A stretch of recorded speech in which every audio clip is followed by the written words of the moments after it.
Good afternoon. I am Andrea Chisholm with the Midday News. Special welcome if you're watching on onespotmedia.com.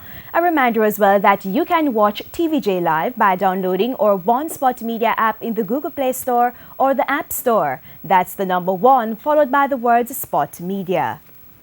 The United States Embassy says the new visa questionnaire, which requires social media and more biographical information, will only affect a fraction of Jamaicans. Under the new procedures, which took effect on May 25, officials can request all passport numbers, 5 years of social media handles, as well as email addresses and phone numbers. They can also request 15 years of information, including addresses, employment, and travel history. Public Affairs Officer at the U.S. Embassy in Kingston, Joshua Polachek, says only a small number of Jamaicans will be affected. He has also clarified the circumstances in which the measure will be used.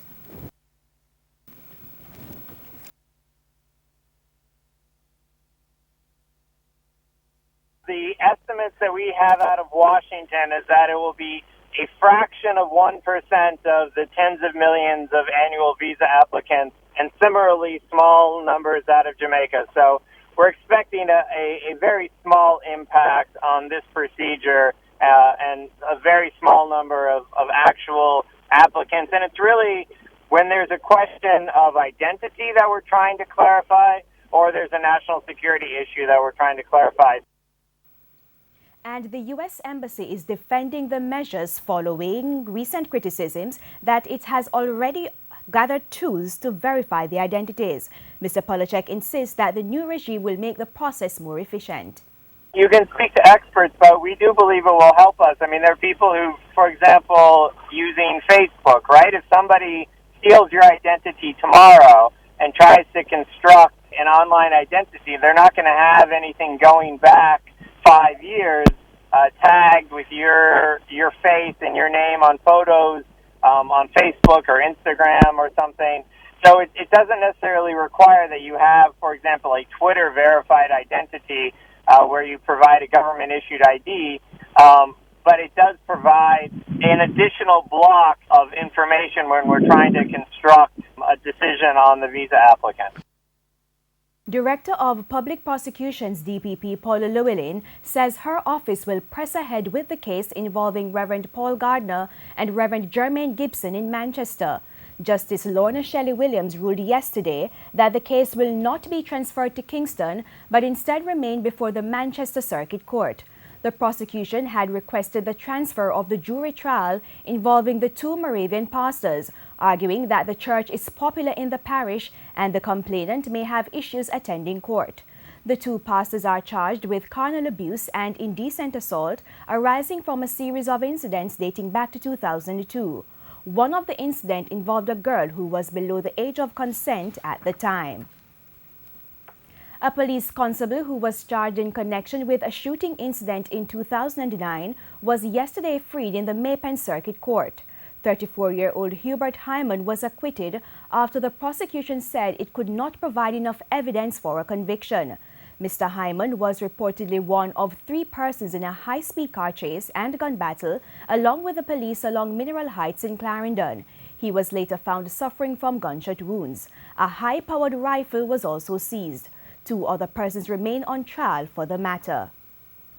And the police have assembled a special team of investigators to probe Sunday night's shooting of Carl Blake, the PNP councillor for the Greenwich Town Division. Mr. Blake remains in hospital in stable condition, but his secretary Maxine Simpson was killed in the attack. Head of Area 4 Headquarters, Assistant Commissioner Devon Watkins gave details on the special team. Special team of senior investigators, and I'm sure they have been tasked to also engage the citizenry and any person in the community, in the surrounding, in Jamaica, anywhere who have information that can aid the pursuit of this investigation and for it to be speedily pursued and those responsible held accountable. That's where the mandate goes. Investigators have already been gathering information on the attack. Our information is that individual armed firearm at least one male is believed to have carried out the act. As to the basis for the act, it's not clear at this time. Detectives attached to the St. Thomas Police are probing last night's killing of a man in Hampstead Square in the parish. The deceased has been identified as 44-year-old Patrick Scott, also called Limpy. About 7:30, Mr. Scott was walking in the Hampstead Square towards his home when shots were heard. He died on the spot. 9 persons have been killed in St. Thomas since the start of the year. Children's advocate Diane Gordon Harrison has sought to defend criticisms that her office is not doing enough to improve the physical infrastructure of agencies which deal with vulnerable children. Concerns were raised about the state of the Center for Investigation Against Sexual Offences and Child Abuse, CISOCA. My position is that you have public advocacy and you have advocacy with the stakeholders who can actually make a difference. And so I don't recall Dr. Baker reaching out to me or my office for any information or anything that would give her a substantive basis on which to make such a criticism. There certainly has been no engagement from her with me or any of my officers. But we have and we continue to make the recommendations. In fact, I can point very specifically to the retrofitting of what is now known as the child-friendly lockup. So the advocacy is there because we don't walk about and necessarily beat our chest and tell everybody. Doesn't mean that the work isn't being done. And the Children's Advocate has outlined plans to improve state infrastructure that caters to children. Continue to have the engagement to see if with a new dispensation this issue can be prioritized. We at the office, in fact, even before this commissioner was formally put in place, we sought to have discussions with the interim because so anxious were we to advance this particular bit of the agenda that we sought to take those proactive steps. We are continuing on a path. We have, in fact, put the documentation in place to do a robust engagement with the Jamaica Constabulary, and this aspect that we're speaking about very much forms a part of that engagement. The Child Development Agency, CDA, is reminding Jamaicans to speak out against child abuse. Members of the CDA staged a walkthrough in Black River recently to promote the message of protecting children.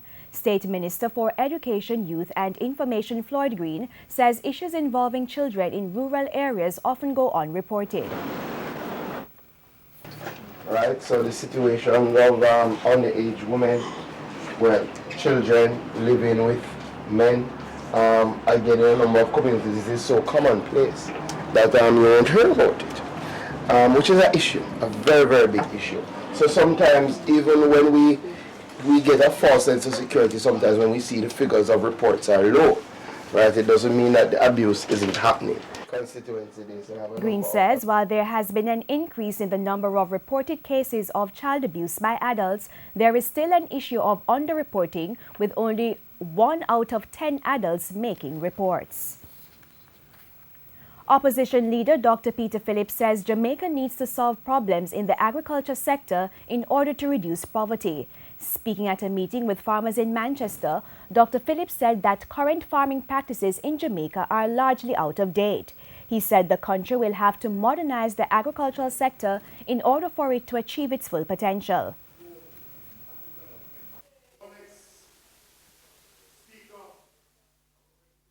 It is not attracting enough of our young. Incomes are still too low. The techniques of production are still of the past to a greater degree. And the participants in the agricultural sector are by and large not getting adequate reward. MP for Central Manchester Peter Bunting agreed with Dr. Phillips, adding that Jamaica has to invest in farming to become more productive. He noted that modern technology can be used to boost Jamaica's agricultural output. He says this boost in technology will help to secure the future of the sector by attracting young people. Too many farmers have spent 40, 50 years of their life working hard, back-breaking work, and at the end of the day, when they retire, you hardly have anything to show for it. That is not going to encourage young people to go into it. So we have to, as a JS and as the policies that we promote as a party, is ensure that technology and information is applied to farming so farmers can make a good living out of it. And in sports, Arnott Gardens are the 2017 Red Stripe Premier League champions after claiming a sensational come-from-behind win with a 2-1 win over Portmore United. Portmore went ahead as early as the second minute through Malik Foster. Arnott's leading scorer Fabian Reed then missed a chance to equalize from the penalty spot before they eventually equalized in the second half through Renique Anderson. Marvin Morgan would then find the winner to hand Arnott their 5th National Premier League title and second in the last 3 seasons after winning the 2014-2015 season. And top-rated international umpire and longtime coach Sylvester Campbell says the recent drawn series between Jamaica and the Barbados should serve as an urgent wake-up call for the number 4 ranked Sunshine Girls. The then number 12 ranked Barbados team earned a 1-1 draw with Jamaica in what was the first assignment for new coach Jermaine Allison McCracken in the 3-match series. We must understand that we have a given right to netball. We must constantly be working hard and recruiting the players. Bear in mind that of the crop of our strongest players overseas at the moment, 1 or 2 persons were here. So of the 12, 10 were away. Hence the second tier of players is really not at where they should be at the moment. So it sounds like we have to do some remedial work at that level. I think that kind of work will come to the Bell League as well, because that is the league that's supposed to develop our second and third tier players. I think that we still have a good team. It's still better than Barbados on any given day. Given our performance against England in November, who was present then and who was present now. So if we put it together, I think we should really be way above Barbados. But that was an unfortunate situation that we didn't lose the series, but we drew the series. And that's the Midday News. I'm Andrea Chisholm. Join us at 7 for Primetime News. On behalf of our news, sports and production teams, good afternoon.